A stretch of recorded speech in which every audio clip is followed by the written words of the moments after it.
Social মিডিয়ায় নিজেকে মগ্ন করার পর আমি নিজের জীবনটা সত্যি ফিরাই আনছি। তখন মেন্টালিটি খারাপ ছিল, আমার তখন অনেক ফিনান্সিয়ালও সাপোর্টের দরকার ছিল।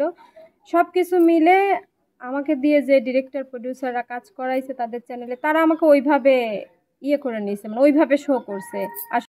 তিন আমার ভাই, মানে আমার আপন মামাতো ভাই, তো ওর সাথে কাজ করছে। বিটিভিতে প্রডিউস সেকশনে আসে, একটু প্রডিউসার আমার, প্রোগ্রাম তো আমারই, এটা তার বলার কিছু না, টাকাও আমার।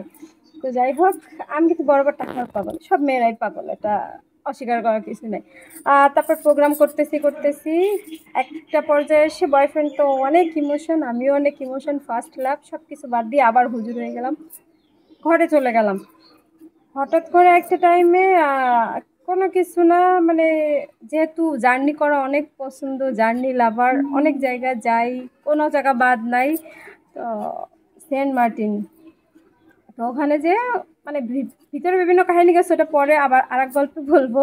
এখন যেটা মূল থিম ওইটা বলি। সেন্ট মার্টিনে যে আমি সেন্সলেস, কি ব্যাপার, একটু একটু চোখ খুলতেছি, দেখি আশেপাশে কালো কালো ড্রেস করা বডিগার্ডরা, কারা কারা, মানে আমার টোটালি মাথার খেয়াল নাই। একটা টাইমে দেখি আমি ভৈরব, মানে একটা প্রডিউসার ছিল খুব বড় লোক, তো আমি ভৈরব ওখানে দেখলাম ওদের ইউনিটটা খুবই ভালো, সব কিছু। ওই যে সেই পার্থিব টেলিফিল্মের সাথে আমার প্রথম যাত্রা শুরু ইউটিউবের। ইউটিউব কি, কি প্ল্যাটফর্ম, কি দিয়ে কি সোশ্যাল মিডিয়া, আমি কিছুই বুঝতাম না।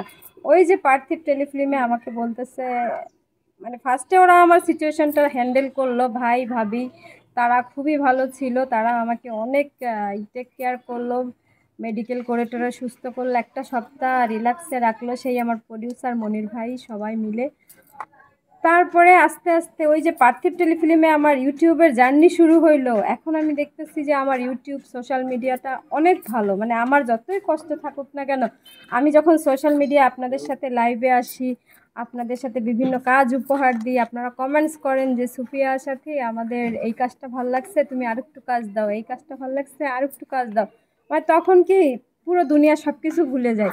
সোশ্যাল মিডিয়ায় নিজেকে মগ্ন করার পর আমি নিজের জীবনটা সত্যি ফিরাই আনছি। মানে আমার সোশ্যাল মিডিয়ায় ঢোকার কাহিনী হচ্ছে সংক্ষেপে এতটুকু। মানে সবাই যখন সুফিয়া সাথী বলে, বলে ওরে বাবা, মানে আমি এটা নিজেও শুনছি, আমি মাস্ক টাক্স পরে যখন হাঁটি টাটি এটিয়ে করি, যখনই সুফিয়া সাথী নামটা বলে সব ছেলেরাই ভয় পায়, বলে ওরে বাবা। আমি একদিন ভাবতেছি কিরে বাবা, এই আমার নামটা উঠলে ওরে বাপরে বলে কেন, আমি কি মানে বাঘ না ভাল্লুক না কি? তখন সবাই বলতেছে যে আপনি যে কথাটা বললেন যে অ্যাডাল্ট কন্টেন্ট।